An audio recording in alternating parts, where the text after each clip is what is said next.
আজ থেকে পুরো 1 বছর আগে শুরু হয়েছিল আমার এই ফেসবুকে ভিডিও করা। এই আগস্ট মাসের 1 তারিখে আমি ফার্স্ট ফেসবুকে ভিডিও পোস্ট করেছিলাম। দেখতে দেখতে 1টা বছর হয়ে গেল আমি তোমাদেরকে ভিডিও শেয়ার করছি। তো হ্যালো এভরিওয়ান, আমি প্রিয়া, আবার একটা নতুন ভিডিওতে তোমাদের সবাইকে স্বাগত। তো এই বিকেলবেলা আমি রেডি হয়ে গেছি, কারণ আমি একটু বেরোবো।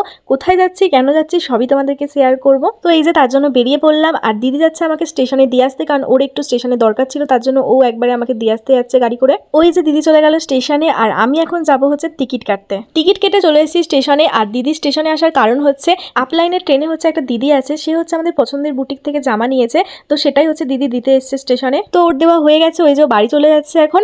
আর ওর এই মুখ ঘোরানোর কারণটা কি জানো? কারণ আমি কোথায় যাচ্ছি সেটা ওকে বলিনি, তাই। তারপর ও টাটা বাই বাই করে চলে গেল বাড়িতে, আর আমি চলে এসেছি ত্রিবেণীতে। আর ত্রিবেণীতে এসে দেখি এখানে জোরদার বৃষ্টি। আর এই বৃষ্টির মধ্যে আমার ত্রিবেণীতে আসার একটাই কারণ, সেটা কালকে দিদির বার্থডে আছে, আর তার জন্যই এই দোকানে আমি কেক অর্ডার দিয়ে গেছিলাম, আর সেটাই নিতে এসেছি। ত্রিবেণীতে যারা থাকো তারা তো আশা করছি দোকানটা চিনতেই পারছো। এরা কিন্তু কাস্টমাইজ কেক করে দেয় পছন্দ মতো। আমি তো ম্যাক্সিমাম টাইম এই দোকান থেকে কেক নিই, আর কেক ছাড়াও এই দোকানে চকলেট, কোল্ড ড্রিঙ্ক সবকিছুই পাওয়া যায়। তারপর আমি কেক টেক নিয়ে চলে গেলাম স্টেশনে। আর দেখতেই পাচ্ছ, বললাম না তোমাদেরকে, ত্রিবেণীতে এত বৃষ্টি হচ্ছে যে পুরো একদম চিংকাগজটাই পুরো ভিজে গেছে কেকের। আর এই যে ছোট্ট বক্সটা দেখতে পাচ্ছ ওপরে, এটা বেন্টো কেক। আমি এটা একটা অন্য দিদির কাছ থেকে নিয়েছি, তো খেয়ে তোমাদেরকে রিভিউ দেবো, যেহেতু আমি ফার্স্ট টাইম নিয়েছি দিদির কাছ থেকে কেক। তো তারপর ভিজে পুরো চলে এসেছি বাড়িতে এসে কেকগুলো ফ্রিজে ঢুকে দিয়েছি। আর আমার চোখ মুখের অবস্থা দেখে বুঝতেই পারছো, পুরো বৃষ্টিতে পুরো ভিজে পুরো একদম কি বলবো।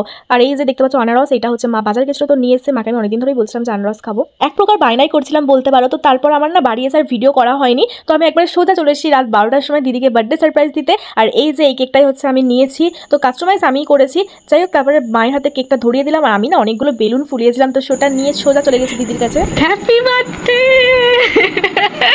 হ্যাপি বার্থডে দিদি, হ্যাপি বার্থডে দিদি, হ্যাপি বার্থডে, হ্যাপি বার্থডে। কাট কেকটা কাট,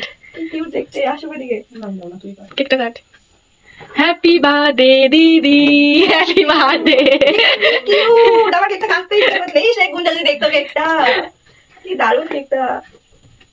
এই আমার বাড়িতে দেখি তুই ল্যাভেন্ডার কালারের কেক আনিস প্রত্যেকবারে। ভালো লাগে কালারটা, কিউট কালার। বেলুনটাও ম্যাচিং করে নিয়ে এসেছি আমি। থ্যাংক ইউ, কেকটা দারুণ দেখতে। আমি এই ছোট কেক এই প্রথমবার, মানে ছোট কেক কেটেছি। এটা কি বলে, বান্ধব কেক নাকি? বেন্টো কেক, বেন্টো কেক প্রথমবার। আরে চুচু এলেনের মধ্যে বুঝতে গেছি নাকি? এনে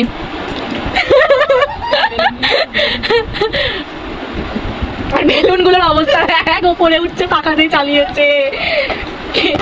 বাবা গুলাপু, থ্যাংক ইউ সো মাচ। গোলাপ ফুলের কালারটা একটা ওর জন্য খুঁজে খুঁজে নিয়ে এসেছি। একটা ইউনিক কালার আমার জন্য রোজ। ইয়েস, রোজ সবাইকেই দেওয়া যায়, ঠিক আছে, এমন কোনো মানে নেই। মা কি বললো বল একবার। এখন বাজে 12টা 10, মানে এই কেক থেকে কাটতে কাটতে 12টা 10 হয়ে গেছে। তো মা বলছে হঠাৎ করে রিয়া এখনো হয়নি। আসলে আমি যখন জন্মেছি ভোরবেলা জন্মেছি, হ্যাঁ মানে 5টার দিকে জন্মেছি, সেই জন্য মা বলছে যে তুই এখন হয়েছিস। আমি ভাবছি ঘুমের না, আমার আগে দিদি কেক কেটে নিয়েছে। আমার সারা মুখ একবারে ক্রিমে ক্রিম করে দিয়েছে। বাহ, আমার ফেভারিট চকলেট কিটক্যাট, ওর জন্য তো কিটক্যাট দেওয়া। Thank you thank you. কেকটা হেবি সুন্দর হয়েছে। বল এবার বল, কেকটা কেমন খেতে ছিল? দারুণ সুন্দর হয়েছে। প্রত্যেকবার হ্যান্ডমেড কেকই আনা হয়, হ্যাঁ, বাট এই বেন্টো কেকটা আমি দেখতে হেবি কিউট কেকটা। যাই হোক, তো দেখতেই পেলে দিদি কতটা খুশি হয়েছে। আর হ্যাঁ, এটা কিন্তু সত্যি দিদি কিচ্ছুই জানে না, মানে কিচ্ছু জানে না। আমি যে ফ্রিজে কেক রেখেছি সেটাও পর্যন্ত জানে না, কারণ ও তো ফ্রিজ খুলবেই না, আমি জানি, তার জন্য আমি ফ্রিজে রেখে দিয়েছি। আর এটা তো সবে সারপ্রাইজের শুরু, এখন তো অনেক সারপ্রাইজ রয়েছে ওর জন্য। তো আজকের ভিডিও এইটুকুই, ভালো লাগলে অবশ্যই লাইক করে দিও। তো টাটা বাই বাই সবাইকে, দেখা হচ্ছে আবার কালকে সকালে।